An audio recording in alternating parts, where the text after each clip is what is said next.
আমাদের শরীরের রক্তে মূলত ২ ধরনের কোলেস্টেরল থাকে। একটা হচ্ছে গুড কোলেস্টেরল, যেটা HDL, আর বাকি সবগুলো হচ্ছে ব্যাড কোলেস্টেরল। আমরা রক্তে যে চর্বিটা দেখি সেখানে মূলত ৪ ধরনের কোলেস্টেরল দেখা হয়। সেখানে total cholesterol, HDL cholesterol, LDL cholesterol এবং ট্রাইগ্লিসারাইড। এর ভিতরে ভালো কোলেস্টেরল হচ্ছে HDL কোলেস্টেরল। শরীরে যখন ভালো কোলেস্টেরল কমে যায় কিংবা খারাপ কোলেস্টেরলগুলো বেড়ে যায়, তখনই আমাদের সব ধরনের বিপত্তি ঘটে।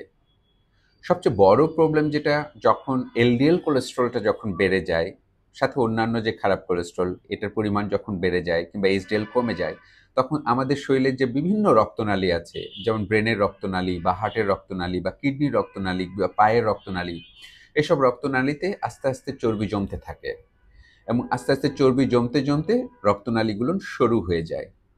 এই সরু হয়ে যাওয়ার জন্যই আমরা যে রোগগুলো দেখি, যেমন ব্রেন স্ট্রোক করছে বা হার্ট অ্যাটাক হচ্ছে বা পায়ের রক্তনালীগুলোনে ব্লকেজের জন্য পা কেটে ফেলতে হচ্ছে বা কিডনির রক্তনালী ব্লকেজের জন্য কিডনির কার্যক্ষমতা কমে যাচ্ছে।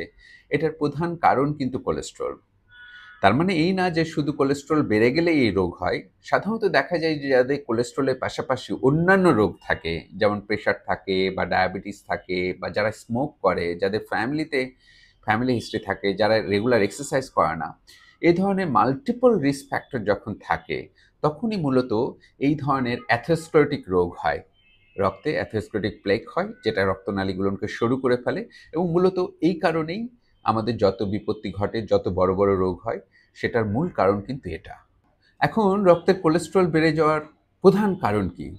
আমরা যদি দেখি সায়েন্টিফিক্যালি রক্তের কোলেস্টেরল বেড়ে যাওয়ার প্রধান কারণ হচ্ছে আমাদের জীবনযাত্রা।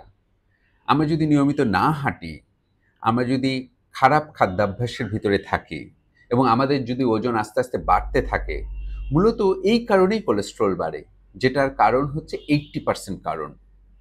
বাকি 20% কারণ হচ্ছে অন্যান্য রোগ। যেমন অনেকের বংশগতভাবে কোলেস্টেরল বেড়ে যাওয়ার একটা প্রবণতা থাকে।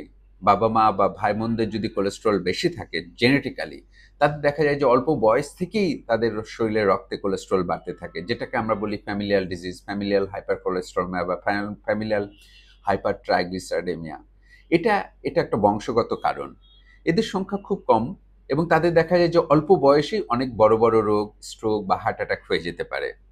এছাড়া শরীরের অন্যান্য রোগ, যেমন অনেক সময় কিডনি দিয়ে প্রচুর প্রোটিন যাচ্ছে, যেটাকে আমরা নেফ্রোটিক সিনড্রোম বলি, মানে কিডনি ডিজিজ যদি থাকে তাদের কোলেস্টেরল বেড়ে যাবে। অনেক সময় লিভার ডিজিজ, লিভারের যে পিত্তনালী আছে সেটা যদি কোনো কারণে ব্লকেজ হয়ে যায়, যেটাকে আমরা অবস্ট্রাকটিভ জন্ডিস বলি, তখনও কিন্তু কোলেস্টেরল বেড়ে যায়। অনেক সময় হরমোনাল কারণে, যেমন হাইপোথাইরয়েডিজম, থাইরয়েড গ্ল্যান্ড যখন যথেষ্ট পরিমাণে হরমোন তৈরি না করতে পারে, তখন আমাদের কোলেস্টেরল বেড়ে যেতে পারে। এছাড়াও অনেক ড্রাগস আছে, অনেক ওষুধ আছে যেগুলো আমরা ব্যবহার করি সেটার জন্য করেছে, যেমন ব্লাড প্রেশারের কিছু ওষুধ আছে, বিটা ব্লকার বা থায়াজাইড টাইপের ডায়াবেটিস, বা কিছু কিছু ড্রাগস আছে যেগুলো হরমোন থেরাপি, যেমন স্টেরয়েডস যারা খায়, এই ধরনের ওষুধ যারা খাবে তাদের ক্ষেত্রে কোলেস্টেরল বেড়ে যেতে পারে। রক্তে কোলেস্টেরল বেড়ে গেলে আপনি কিভাবে বুঝবেন বা কি উপসর্গ হবে? অধিকাংশ ক্ষেত্রে কিন্তু রক্তের কোলেস্টেরল বেড়ে গেলে কোনো উপসর্গ থাকে না। এটা অনেকটা সাইলেন্ট কিলারের মতো। রক্তের চর্বি অনেক বেশি কিন্তু কোনো উপসর্গ নাই। সাধারণত পরীক্ষা করে এটা ধরা পড়ে ইনসিডেন্টালি। তবে কিছু কিছু ক্ষেত্রে রুগীদের কিছু উপসর্গ থাকে। শরীরে বিভিন্ন জায়গায় কোলেস্টেরল জমে বাহিরের দিকে, পার্টিকুলারলি যেমন চোখের ভিতরে কর্নিয়াল আর্কাস হয়, কর্নিয়ার চারপাশে সাদা হয়ে যায়, বা চোখের পাতাতে কোলেস্টেরল জমে, যেটাকে আমরা জ্যান্থিলাসমা বলি। অনেক সময় হাতে পায়ের যে টেন্ডনগুলো আছে সেগুলোতে অনেক সময় কোলেস্টেরল জমে, যেটা জ্যান্থোমা বলে, এবং স্কিনেও অনেক সময় কোলেস্টেরল জমে। তো এগুলো হচ্ছে সাধারণ উপসর্গ, যেগুলো দেখে অনেক সময় আপনার ডাক্তার সন্দেহ করতে পারে কি যে আপনার রক্তে কোলেস্টেরল বেড়ে গিয়েছে। এছাড়া কোলেস্টেরল বাড়ার জন্য যে কারণ, সেগুলো যদি হয় তাহলে সেই কারণগুলোর জন্য কিছু উপসর্গ থাকতে পারে। আমি অলরেডি বলেছি, যেমন কিডনির প্রবলেম থাকলে বা লিভারের প্রবলেম থাকলে বা থাইরয়েডের প্রবলেম থাকলে, তাহলে সেই রোগগুলো নিয়ে অনেক সময় উপসর্গ থাকতে পারে, সেই রোগের উপসর্গ। আবার অনেক রোগীর দেখা যায় যে কোলেস্টেরল বেড়ে যাওয়ার জন্য তার সাথে প্রেশার, ডায়াবেটিস থাকার জন্য অনেক সময় হার্টের প্রবলেম হতে পারে বা কিডনির প্রবলেম হতে পারে বা ব্রেনে স্ট্রোক করতে পারে, সেই রিলেটেড উপসর্গ হয়। কিন্তু অধিকাংশ রক্তে কোলেস্টেরল বেশি কিন্তু রোগীর ক্ষেত্রে কিন্তু উপসর্গ থাকে না।